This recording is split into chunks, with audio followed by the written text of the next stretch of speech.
Good morning and welcome everybody. It is great to have you in the locker room. We are off and running. The Mortgage Planner has had a good start to the year. I hope you have as well.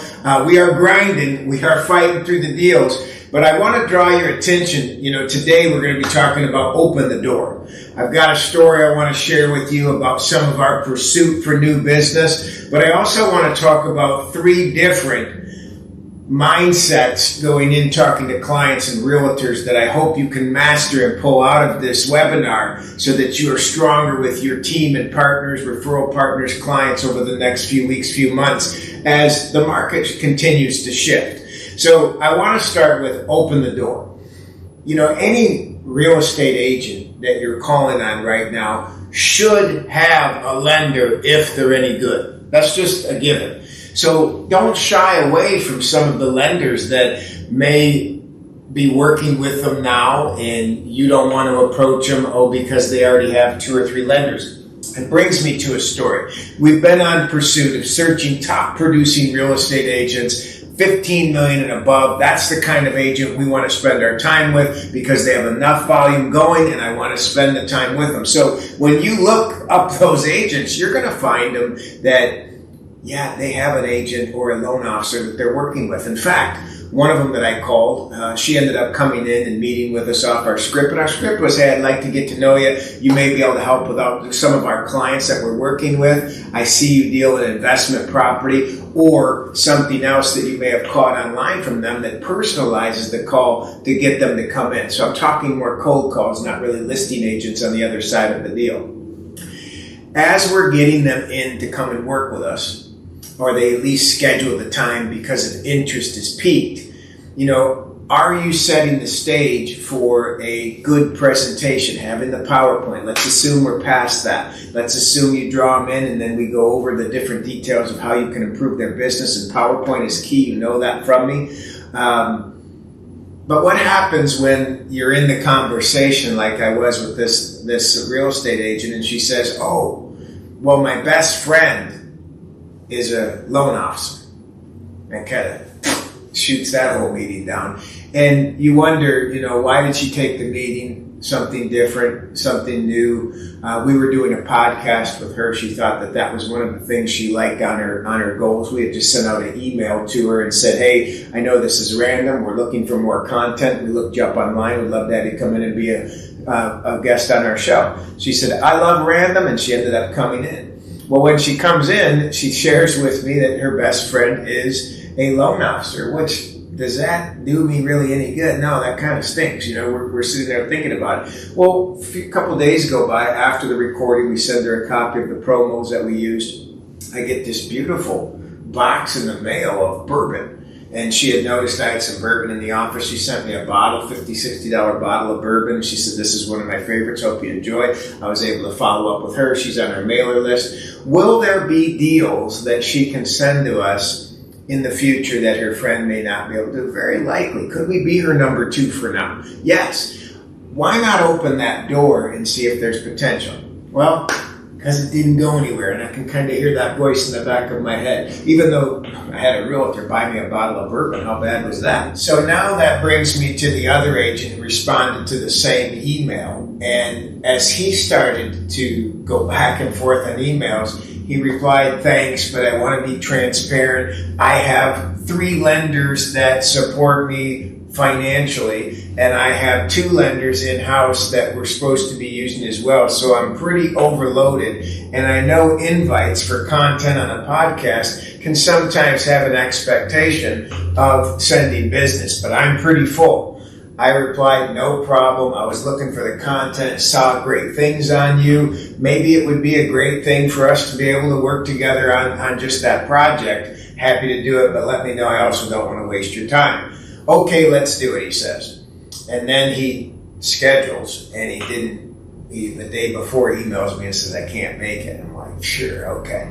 Well, then he even wants to follow up, and I said, well, maybe we can do it later or on a Zoom call. We can circle back. And I let it be like, okay, I get it, man.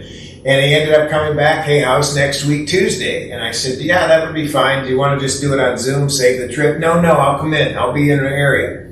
Okay. He ends up coming in We have a similar, same volume, 15 million comes in, and we do a great show. Lasts about 25, 30 minutes of a podcast talking about the current market.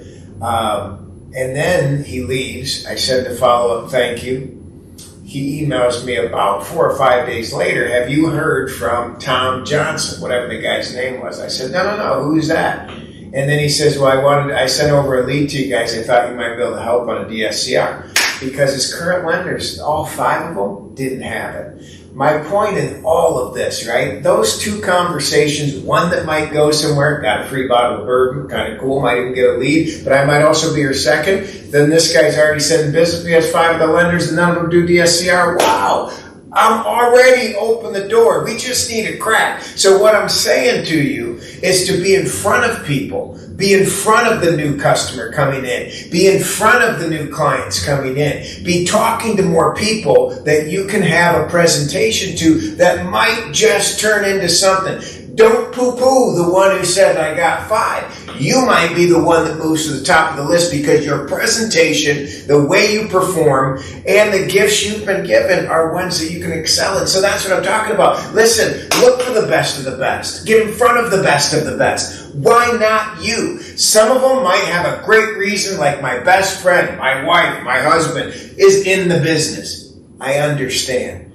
And they might refer you to a great agent who, wife, cousin, brother, isn't in the business or best friend.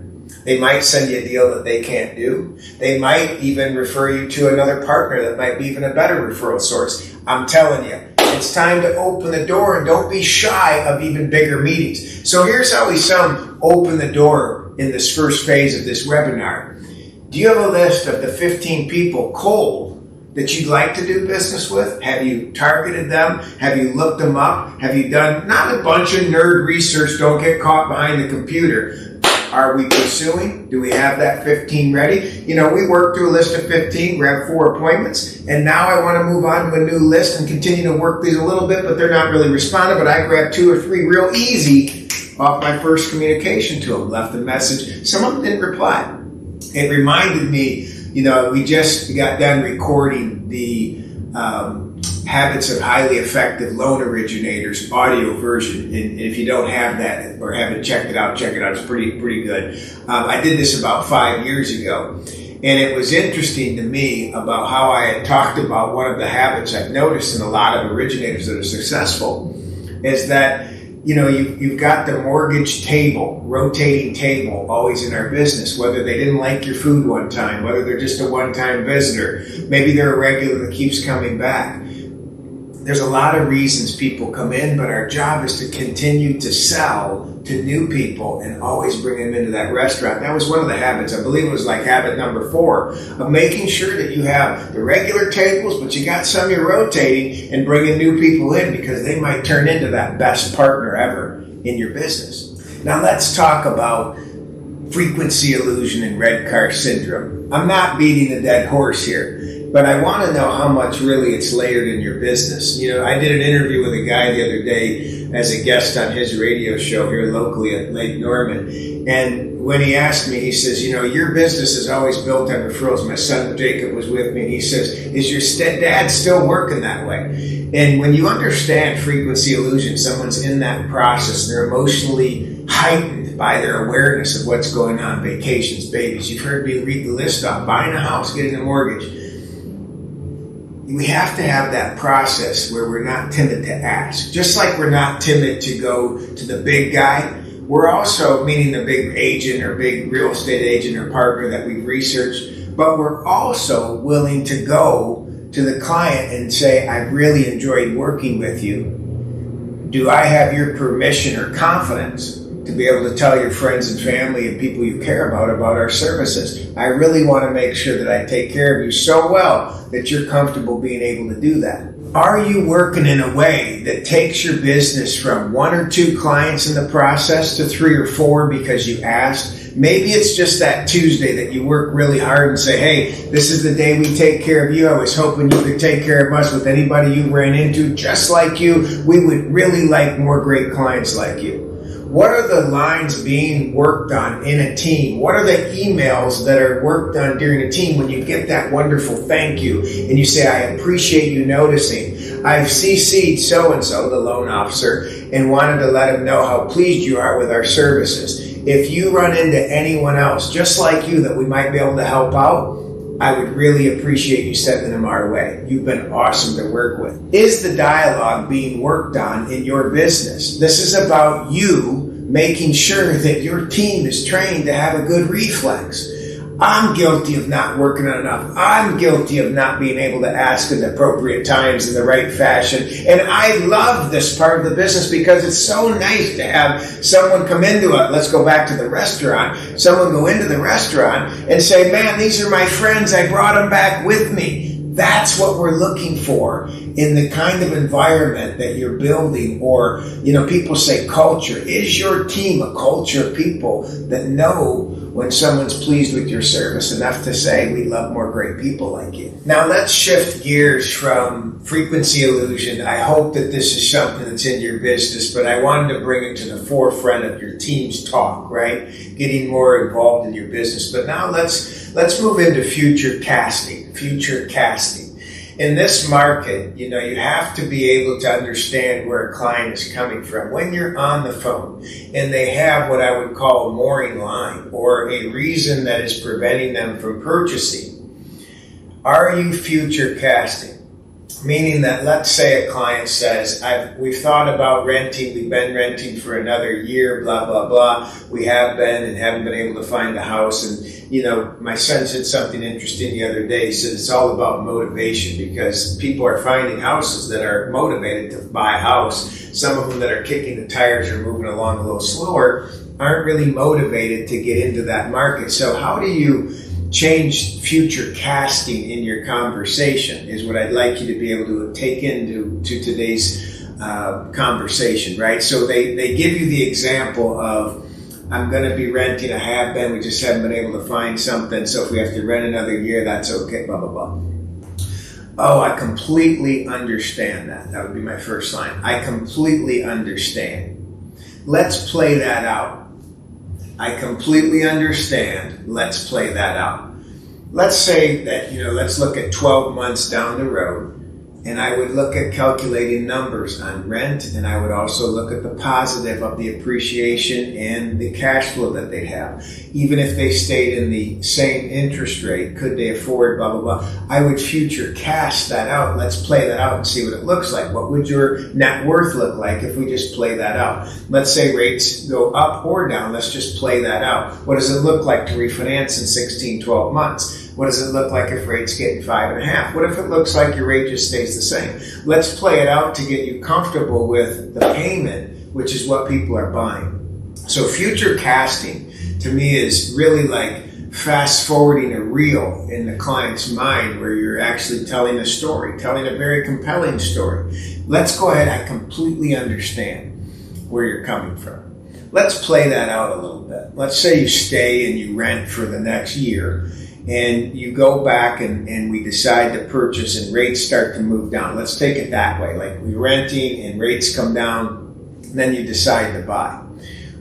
The people I see winning in today's market, let me pause there. You want to be a winner, right? The people I see winning in today's market are able to negotiate a huge amount of closing cost or on the price with very little to no competition right now because of the scarcity mindset of other buyers on the sidelines. So the people I see winning in the market right now are capturing a great price, which is a lot better than a couple $100 or $100 loss on a payment. So future casting is really putting out a great story of what the client's thought was and what that would actually look at. Let's sit here. We've been watching the movie for about 15 minutes, 20 minutes, 30 minutes, and we've got a decision to make. Let's play that out. Let's play that out. And then what do you see as successful purchases right now and successful strategies that most people are using that are winning in today's market? Follow that dialogue. What are you seeing from people winning in today's market that would compel your client that you're talking to move forward. So in other words, phrase it in that way. Where I see people winning in today's market they're making an offer in today's environment with less competition and saving thousands on the sale price. Let's play that out another way. Let's imagine you purchase now with little competition. You're getting $10,000 to $18,000 in closing costs. Maybe you do a buy down or a temporary buy down. And now future cashing is the rates do move again. Let's stay with that same scenario. Let's say they don't even move. You could go either direction with playing that out. But let's just say they do go down, you refinance, you've already captured the house, you have no competition, but yet you save $15,000 on an offer that if you had competition, you may have lost. So there's really two techniques that we're talking about today. We're talking about future casting. I totally understand. Let me play that out for you, or let's play that out. That's future casting.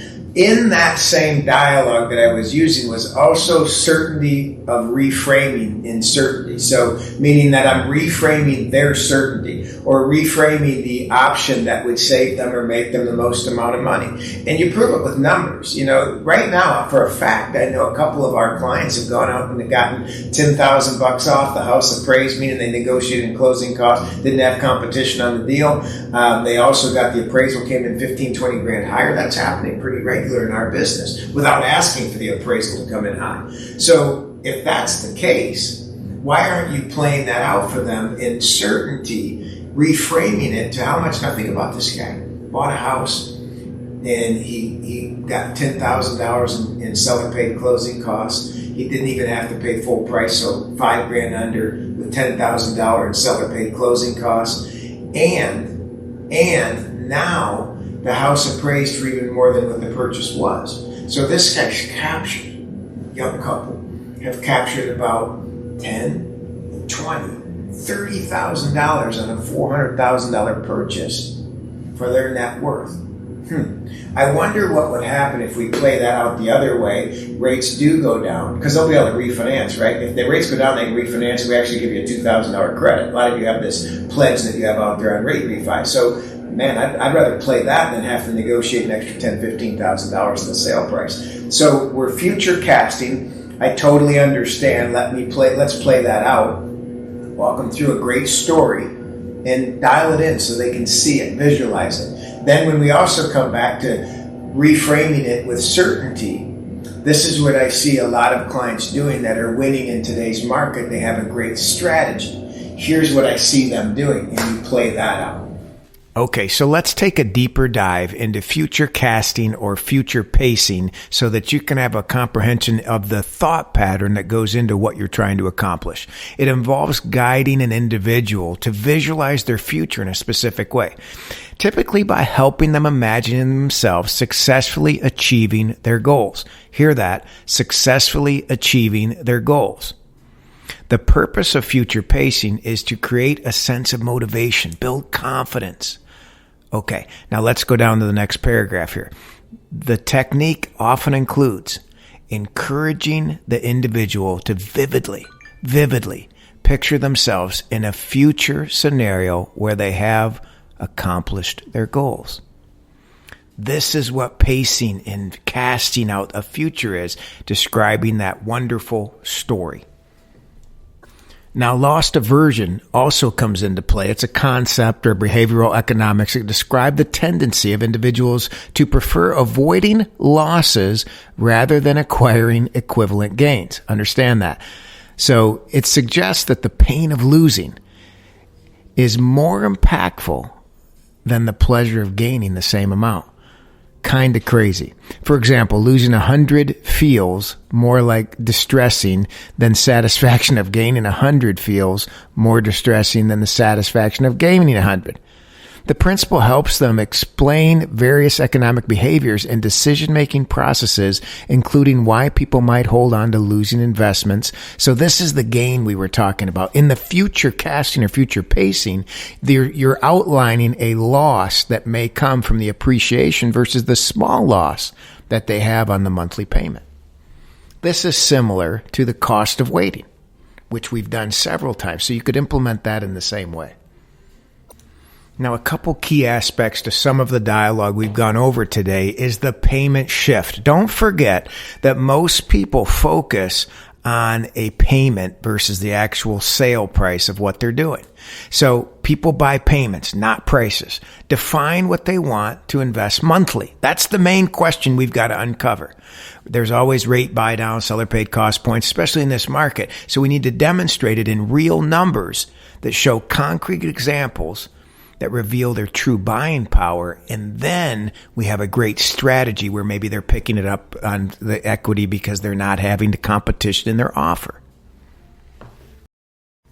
Now let's put a bow on the certainty reframe. First of all, we're shifting focus. We're moving clients from waiting for rates to control their buying power today to number 2, creating affordability. We're emphasizing that winners don't wait for rates. They find creative solutions now.